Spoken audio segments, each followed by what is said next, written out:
متقی کون لوگ ہوتے ہیں؟ ان میں ایسی کیا خوبیاں پائی جاتی ہیں جو اللہ نے انہیں اپنا دوست کہا ہے؟ متقین وہ لوگ ہوتے ہیں جو اپنا ہر کام اللہ کا خوف دل میں رکھ کر کرتے ہیں۔ متقی وہ لوگ ہوتے ہیں جو اللہ کی بات کو سب سے اول رکھتے ہیں۔ ان کے دل میں دنیا کا خوف نہیں ہوتا، وہ انسانوں کے چھوڑ جانے سے نہیں ڈرتے، انہیں بس ہر وقت اپنے اللہ کو راضی کرنے کی فکر رہتی ہے۔ سورۃ البقرہ میں متقین کی 5 صفات بیان کی گئی ہیں۔ پہلی صرف وہ غیب پر ایمان رکھتے ہیں، وہ اپنے رب کے فیصلوں پر ایمان رکھتے ہیں۔ دوسری صرف وہ نماز قائم کرتے ہیں، یعنی وہ ایک اللہ کے سامنے جھکنے والے ہیں، وہ ہر در پر نہیں جھکتے، ان کے لیے بس اللہ کا در ہی کافی ہے۔ تیسری صرف وہ اللہ کی راہ میں خرچ کرتے ہیں، وہ اپنے مال میں کنجوسی نہیں کرتے، وہ اپنے مال کو چھپا چھپا کے نہیں رکھتے، وہ بخل نہیں ہوتے، وہ سخی ہوتے ہیں اور سخاوت کرتے ہیں۔ چوتھی صرف وہ اللہ کا کلام جو حضرت محمد صلی اللہ علیہ وسلم پر نازل ہوا اس کی تصدیق کرتے ہیں اور ہمارے نبی صلی اللہ علیہ وسلم کی سنت پر عمل کرتے ہیں۔ وہ نہ ہی دین میں اپنے مفاد کے لیے کسی بات کا اضافہ کرتے ہیں اور نہ ہی کسی بات میں کمی کرتے ہیں، اور اس کے ساتھ ساتھ وہ اس کلام کی بھی تصدیق کرتے ہیں جو قرآن سے پہلے نازل ہوا، پھر وہ توریت ہو، زبور ہو یا انجیل ہو۔ اور پانچویں صرف یہ کہ وہ آخرت کے دن پر ایمان رکھتے ہیں، یعنی وہ اس بات پر ایمان رکھتے ہیں کہ وہ جو بھی اعمال اس دنیا میں کر رہے ہیں ان اعمال کا حساب انہیں قیامت والے دن اپنے رب کو دینا ہے، اور یہی بات انہیں باقیوں سے مختلف بناتی ہے۔ ایک وہ انسان ہے جسے جواب دہی کا کوئی خوف نہیں، اور دوسری طرف وہ انسان ہے جس کے دل میں جواب دہی کا خوف ہے۔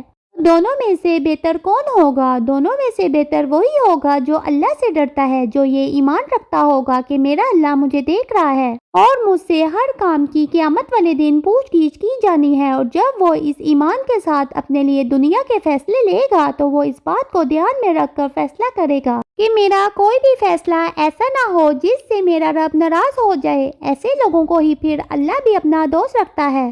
پھر اسی طرح تقویٰ ہونے کے ساتھ ساتھ اللہ کے دوستوں میں ایک اور صفت بھی پائی جاتی ہے، اور وہ صرف یہ ہے کہ وہ نیک اعمال کرنے والے ہوتے ہیں، وہ صالحین ہوتے ہیں، وہ اپنی اصلاح کرنے والے ہوتے ہیں۔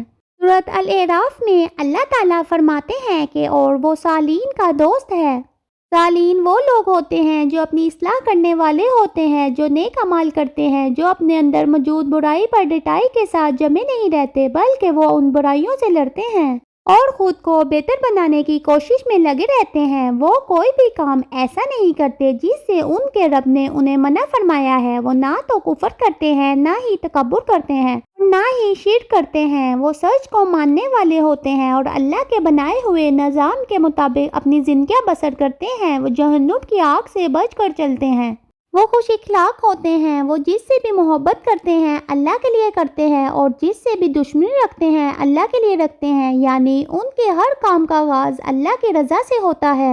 وہ جو بھی کرتے ہیں اپنے اللہ کو خوش کرنے کے لیے کرتے ہیں، ان کے لیے اپنی خوشی معنی نہیں رکھتی، ان کے لیے بس یہی اہم ہوتا ہے کہ ان کا رب ان سے راضی رہے۔ ایسے لوگوں کو اللہ اپنا دوست رکھتا ہے۔ تو یہ تھی وہ صفات جو اللہ کا دوست بننے کے لیے ایک انسان میں ہونی چاہیے۔ اگر آپ چاہتے ہیں کہ اللہ آپ کا بھی دوست ہو تو آپ کو بھی یہ صفات اپنے اندر پیدا کرنی ہوں گی۔ اللہ کا دوست ہونے کے لیے بس انسان کا سچا ہونا ضروری ہے۔ آپ متقین کو دیکھ لیں، آپ ایمان والوں کو دیکھ لیں، آپ صالحین کو دیکھ لیں، ان تمام صفات میں ایک خوبی ایسی ہے جو سب میں کامن ہے، اور وہ یہ ہے کہ ان تمام صفات والے لوگوں میں سچائی کو تسلیم کرنے کی طاقت ہے۔ وہ سچ سے منہ نہیں پھیرتے، وہ سچ کو اپنے فائدے کے لیے نہیں بدلتے، وہ جھوٹ نہیں بولتے، وہ منافقت نہیں کرتے، وہ دنیا کو خوش کرنے کے لیے دو چہرے نہیں رکھتے۔ آپ کو بھی ایسا ہی بننا ہے۔ آپ کو بھی سچ کے ساتھ ڈٹ کر کھڑے رہنے والا بننا ہے، کیونکہ جو سچ کا ساتھ دیتے ہیں اللہ انہیں اپنا دوست رکھتا ہے، اور جنہیں اللہ اپنا دوست رکھتا ہے ان کا اللہ ساتھ بھی دیتا ہے۔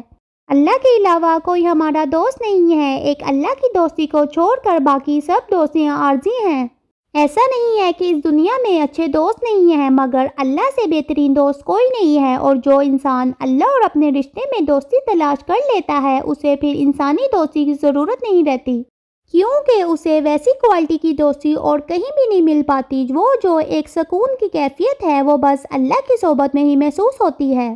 آج سے ہی اپنے اور اپنے اللہ کے رشتے پر کام کرنا شروع کریں۔ وہ چیزیں ڈھونڈنے کی کوشش کریں جو آپ کے اور اللہ کے رشتے کو کمزور بناتی ہیں اور انہیں اپنی زندگی سے باہر نکال پھینکیں۔ دنیا کی دوستیاں اور دنیا کے رشتے ویسے ہی رکھیں جو آپ کے اور اللہ کے تعلق کو مضبوط کر سکیں۔ ہمیں اللہ کے لیے انسانوں سے محبت کرنی ہے اور اللہ کے لیے ہی رشتے قائم رکھنے ہیں۔ حقیقت بس اتنی سی ہے کہ آخر میں آپ نے ہونا ہے اور آپ کے رب نے ہونا ہے، تب کوئی بھی دوستی، کوئی بھی رشتہ، کوئی بھی بزرگ آپ کے کام نہیں آنا۔ اب اگر آپ کے کوئی کام آئے گا تو آپ کے اعمال ہوں گے، تب آپ کا ایک ہی دوست آپ کے ساتھ ہونا ہے اور وہ اللہ ہے۔